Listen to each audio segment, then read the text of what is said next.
الله لما ناداني هو فصرت عبدا. Assalamualaikum warahmatullahi wabarakatuh. Bismillahirrahmanirrahim. Alhamdulillahirabbil alamin.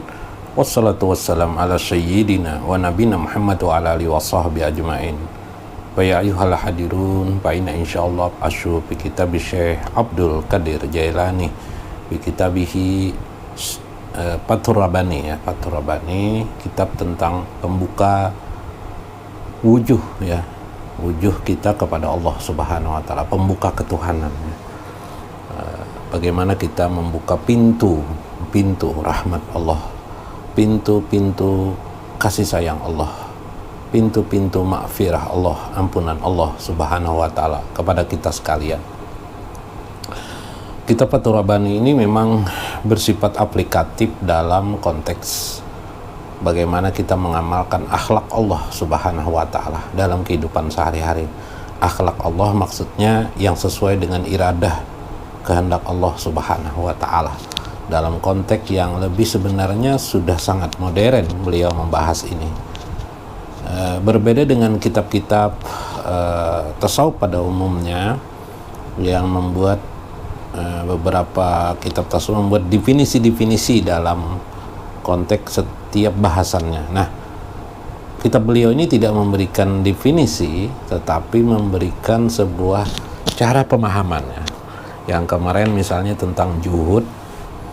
Juhud itu diterjemahkan secara definitif biasanya adalah menahan diri dari sesuatu kehidupan manusia, yang menganggap biasanya orang akhirnya berujlah, melakukan ujlah terhadap kehidupan dunia. Itu adalah salah satu juhud.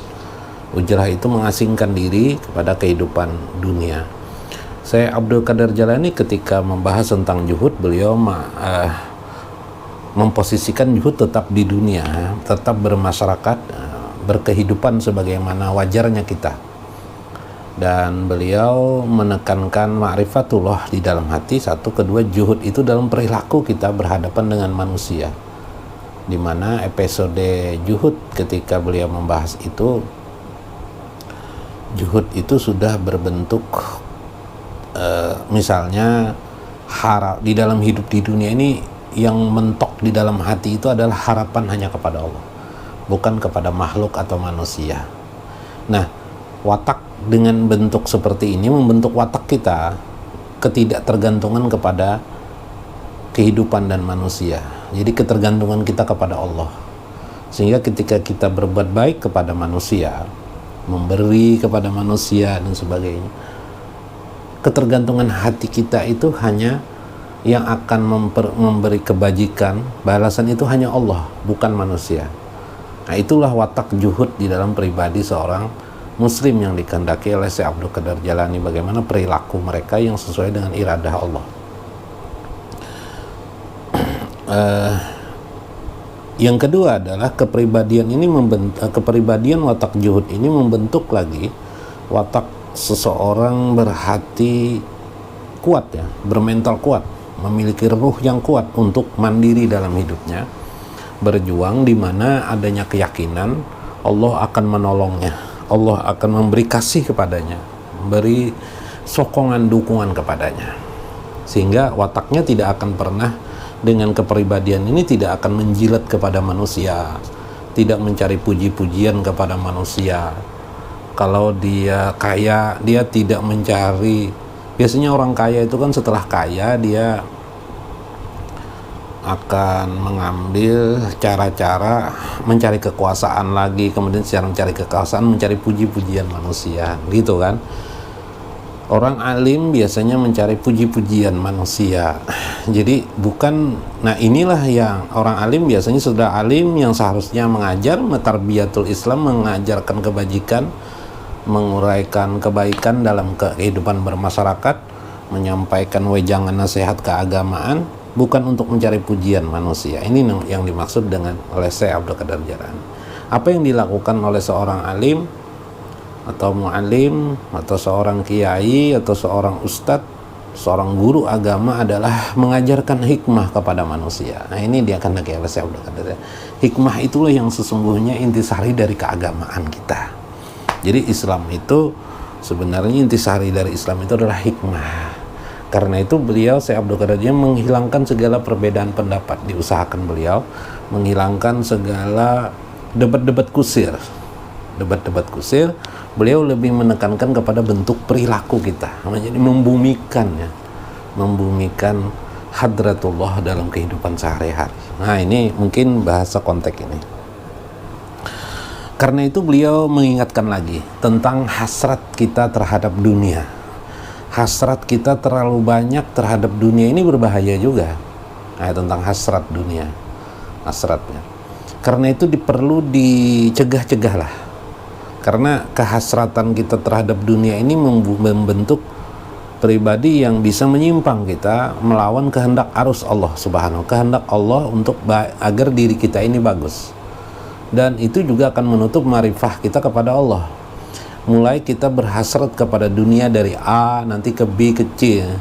Mulai kita berhasrat kepada kekayaan terlalu berlebihan, berlebih-lebih, terhabis banyak sebagainya tanpa disadari pengaturannya, mengakibatkan nanti kita haus lagi kepada kekuasaan. Setelah kekuasaan haus lagi kita kepada puji-pujian manusia dan seterusnya. Dan setiap itu mengandung tipuan-tipuan yang bisa mengancam kita, bisa memukul kita. Karena itu Syekh Abdul Qadir mengingatkan kepada kita supaya kita berhati-hati. Karena beliau sebagaimana yang sudah disampaikan sebelum-sebelumnya memiliki pengalaman hidup yang panjang dan memahami sebenarnya mengapa sih Islam itu, syariah itu menjadi turun di muka bumi ini. Bagaimana menerapkan Islam itu di dalam kehidupan sehari-hari ini, bukan semata johirnya saja, tapi perkara batinnya. Kita berikan nanti, kita contohkannya dalam konteks yang lain. Ya gulam, wahai anak-anakku, kata beliau, tanawalul aksam biyadi zuhdi la biyadir rukbah. Wahai anak-anakku, kata beliau, wahai murid-muridku, kata beliau, pencapaian manusia itu yang tepat itu dalam hidup itu, berpegang teguh dalam hidup itu adalah adanya sifat juhud dalam hidup sehari-hari. Juhud itu apa, wahai Tuan Syekh? La biyadir rogbah. Kamu jangan tapi berhasrat terlalu banyak berangan-angan tentang dunia ini. Cukupkan saja, karena dunia ini otomatis ya, otomatis. Arti otomatis begini, tanpa hasrat pun di dunia ini Anda pasti akan hidup dengan dunia ini. Jadi tanpa hasrat pun Anda sudah menggeluti dunia ini. Buktinya ketika orang mulai hidup, mulai bekerja, penghasilan ada, orang ingin kawin. Setelah kawin orang ingin punya anak, punya rumah, punya kendaraan. Otomatis dalam hidup itu total mengalir dia secara tersendiri. Nah, itu penting. Nah, karena itu kondisi seperti itulah. Nah, itu pun memiliki banyak ujian-ujian yang bisa mengakibatkan kita terlena dengan banyaknya harta duniawi itu. Maka Tuan Syekh menasihati kita di mana kita posisi agar tidak terlena dengan keadaan-keadaan seperti tadi.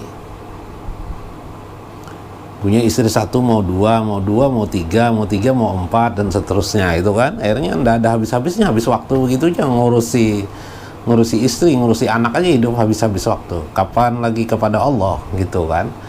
Ya kalau Anda mampu bisa dengan manajemen, tapi kan tidak semua orang bisa melakukan itu gitu kan. Tidak semua orang gitu kan. Nah, karena itu penting bagi kita untuk memiliki mental, kemampuan kita mengatur hasrat kita. Nah, inilah Syekh Abdul Qadir, mengatur hasrat kita. Karena itu beliau memberikan sebuah catatan-catatan bagaimana kita mengatur perilaku kita, mengatur hasrat kita dalam kehidupan ini. Laisa mayakul wa yabki kaman yakul wa yadhik kullal aksam wa qalbuka ma'al haqi aja wa jalla. Bukanlah yang kumaksudkan tentang hasrat, tentang mengatur hasrat itu mengatur diri itu, mengatur hasrat kepada Allah itu soal bagaimana Anda makan wayab kida lalu Anda menangis. Tidak, makan itu kan gembira tapi hati Anda menangis misalnya, tidak begitu. Atau seperti orang makan sambil tertawa misalnya, tidak juga. Udah begitu, bagaimana makan tuh harus tertawa berlebihan sekali, kan kegembiraan. Bukan itu yang kita bicarakan, kata, bukan itu. Tetapi bagaimana meletakkan, membelah kepribadian hati kamu, jiwa kamu, wa qalbuka ma'al haqi aja wajalan, agar tetap selalu berhasrat kepada Allah. Jadi letakkan bagaimana hati kamu itu, kata Tuan Syekh Abdul Qadir Jalani, hati kamu itu selalu banyak hasrat lah kepada Allah. Hasrat ingin bersama Allah, hasrat ingin memuji Allah, hasrat ingin selalu berteman dengan Allah, hasrat ingin selalu memikir, hasrat ingin selalu dipandang Allah bagus, hasrat agar bagaimana diawasi Allah dalam kondisi diri tetap bagus dalam pandangan Allah. Itu yang sedikit dibuatlah waktu untuk merenungkan seperti itu. Karena kemarin bahwa ma'rifatullah itu adalah di hati, bukan masalah jasad tapi masalah hati. Nah, ini pentingnya kepribadian hati, karena memang berawal dari sebuah hadis ya, hadis Nabi, siapa yang bagus jasadnya itu bagus atau tidak bagus bergantung pikol bihim, pada hati mereka, ala wahia al-qalbu. Ketahuilah, kata Nabi, itulah yang disebut dengan al-qalbu. Jadi al-qalbu inilah yang mengatur kehidupan manusia. Fa'innaka, sesungguhnya dengan demikian, taslimu min syirriha, engkau menjadi bisa selamat dari kejahatan-kejahatan hasratmu itu sendiri. Jadi hasrat ini menguntungkan kita, tapi berbahaya juga kalau bisa mencelakakan kita. Misalnya begini, hasrat sederhana, misalnya dalam hidup Anda ingin mencari sebuah makanan yang pernah Anda makan misalnya, sebut aja makan, tapi makanan ini agak langka misalnya, mungkin misalkan apa ya yang langka misalnya itik panggang misalnya, itik panggang, tapi di sekitar Anda, di tempat Anda tidak ada itik panggang. Hasrat Anda ingin sekali itik panggang. Kalau Anda mencari keliling-keliling kota, mencari-cari orang jual itik panggang yang rasanya enak, pertama dulu Anda mencari tempat warung yang pernah Anda kunjungi. Kebetulan ketika Anda kunjungi tutup dia Anda mencari lagi, mencoba, mungkin Anda ketemu, tapi ketemu setelah Anda makan tidak terasa enak seperti asal, lalu Anda melakukan lagi. Bahkan kadang-kadang tengah malam pun kita bisa keluar, nah, gitu kan, untuk mendapatkan hasrat kita itu. Orang yang merokok merokok kadang-kadang sampai tengah malam juga keluar. Coba bayangkan, tengah malam keluar cari apa? Cari rokok, sekedar rokok. Coba rokoknya diisep paling 1 bilah, mungkin setengah bilah, mungkin sudah tidur habis itu. Ini kan unik rokok, hasrat ini. Bisa dia menyuruh kita berbuat sesuatu hal. Coba itu hanya sederhana hasrat. Coba bayangkan hasrat di dunia ini kira jutaan yang mungkin teridap hasrat kita. Bagaimana ketika hasrat itu berhadapan dengan kita tidak mampu melaksanakannya. Pingin beli mobil misalnya, uangnya tidak ada, gimana? Ayo, bayangkan, bisa menyiksa kita itu. Setiap melihat orang mobil sakit hati, ayo, melihat di jalan sakit hati terus. Nah, gitu kan. Ini berbahaya. Jadi maka bagaimana kita cara mengatur hasrat kita? Nah, ini. Maka dengan kalian bisa mengatur hasrat kalian, sekedar hasrat itu, wataslimu min sirriha, engkau akan selamat, kata saya, dari kejahatan-kejahatannya, keburukan-keburukannya. Anda bisa sendiri kira-kira. Coba Anda berdosa, misalnya Anda masih bujangan ya, seorang laki-laki bujangan misalnya, berhasrat kepada seorang perempuan untuk mengawini seorang perempuan yang cantik di kampung Anda, yang sangat tergoda Anda sangat kepadanya. Nah, hasrat itu ada hasrat itu. Mulailah Anda disibukkan dengan hasrat itu. Setiap Anda berjalan keluar rumah apa dan pakaian Anda harus rapi, berdandan harus rapi dan sebagainya. Ketika itu Anda sudah terpengaruh kan dengan hasrat Anda. Kemudian Anda mungkin segala berperilaku demi untuk kepentingan hasrat itu. Suatu saat Anda mungkin melamarnya, tapi karena harus ada persaingan yang berat, karena perempuan itu cantik, lalu persaingan berat. Banyak orang yang juga kepingin dengan hasrat itu. Terjadilah persaingan, dan persaingan ini menghabiskan uang, menghabiskan kuota uang saku, menghabiskan kuota segala-galanya bahkan dalam hidup. Bahkan bisa saja kita jadi ketaatan kepada ibu bapak kita menjadi berkurang atau bagaimana. Luar biasa. Ini bisa dibayangkan luar biasanya. Hasrat ini memukul kita ketika kita berlebih-lebihan mengatur itu. Nah, karena itu kemarin juga disampaikan oleh Syekh Abdul Qadir, karena itu sering-seringlah duduk bersama para ulama, para hukama, para orang-orang pendidik. Karena mereka itu sudah punya pengetahuan-pengetahuan, metode-metode bagaimana mengatur hasrat itu. Sehingga kita bisa menerima nasihat mereka, tata cara hidup mereka. Ini penting mengatur hasrat ini, subhanallah. Apalagi hasratnya tadi, hasrat cinta, wah itu luar biasa sekali, makin susah sekali menghadapinya ya. Wah itu luar biasa. Nah, apalagi kalau orang kaya punya hasrat, kalau sudah dia kaya hasratnya apa? Kekuasaan lagi nanti. Woi, kekuasaan itu bukan hanya menghabiskan uangnya.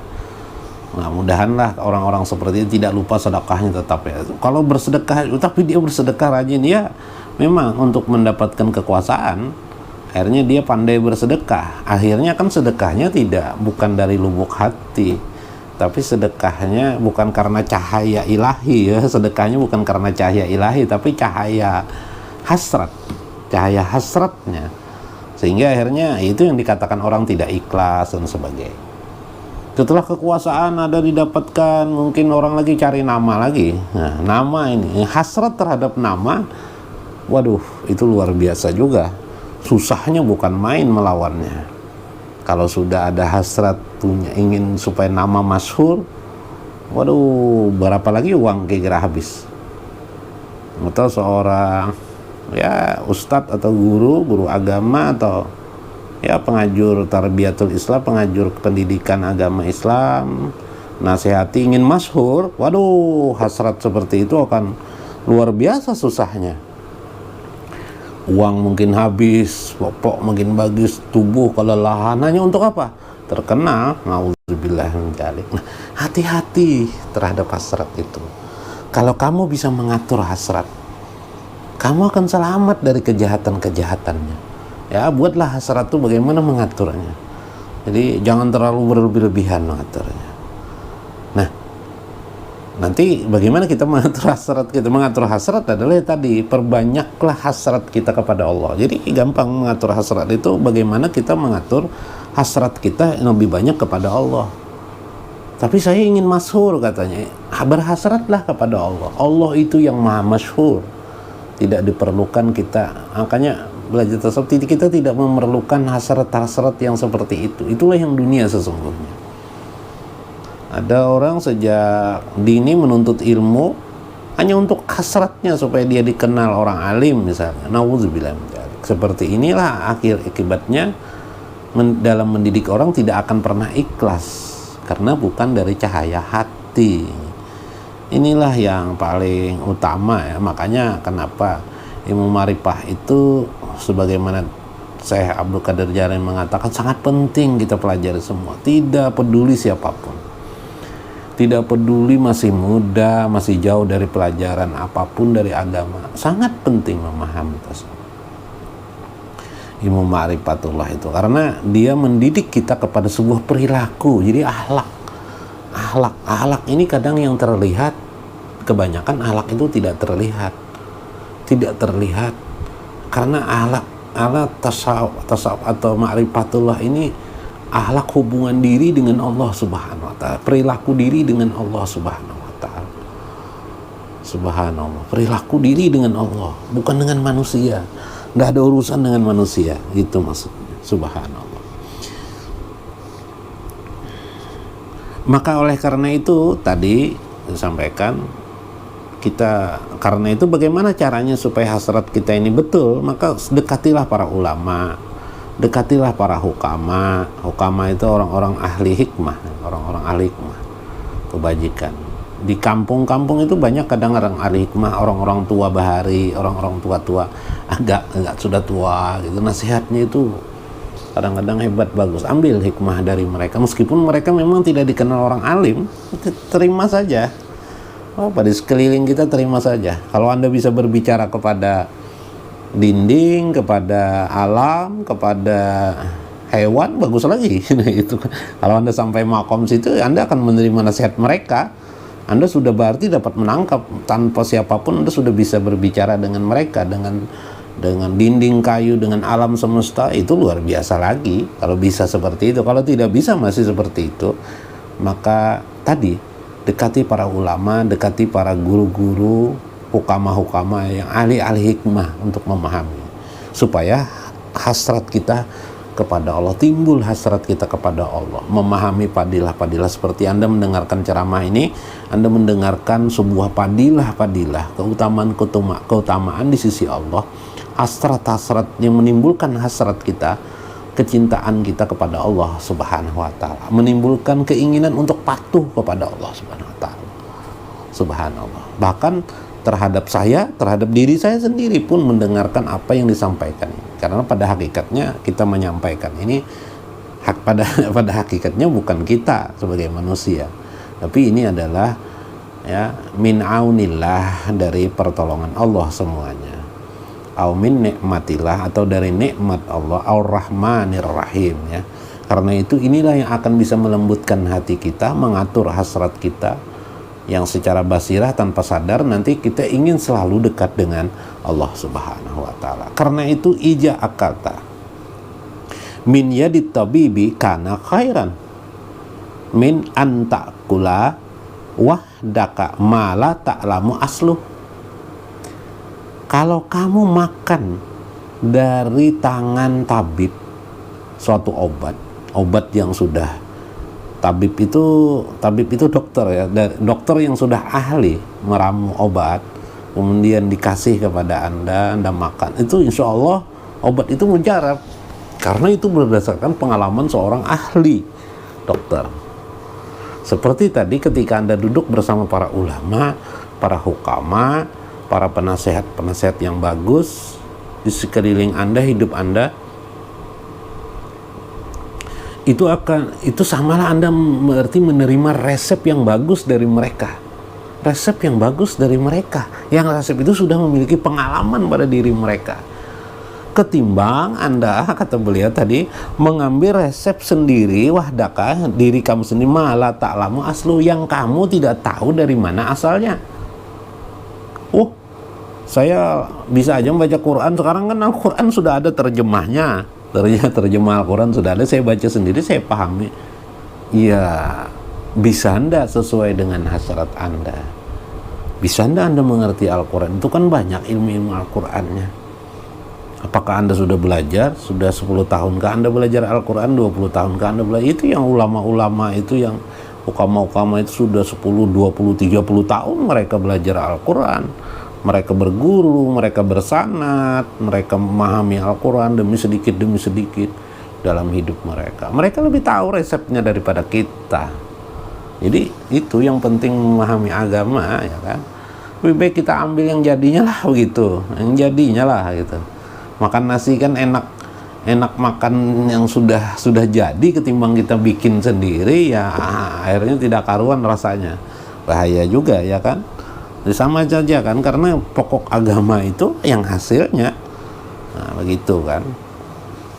Nah ini, karena itu ketika Anda bikin obat, apa Anda mau meramu sendiri obat? Atau Anda bisa perhatikan sesungguhnya bagaimana yang ditulis resep dokter yang sudah melewati pengalaman keilmuan gitu. Nah itu penting. Ma'aqsa qulubukumul amanah.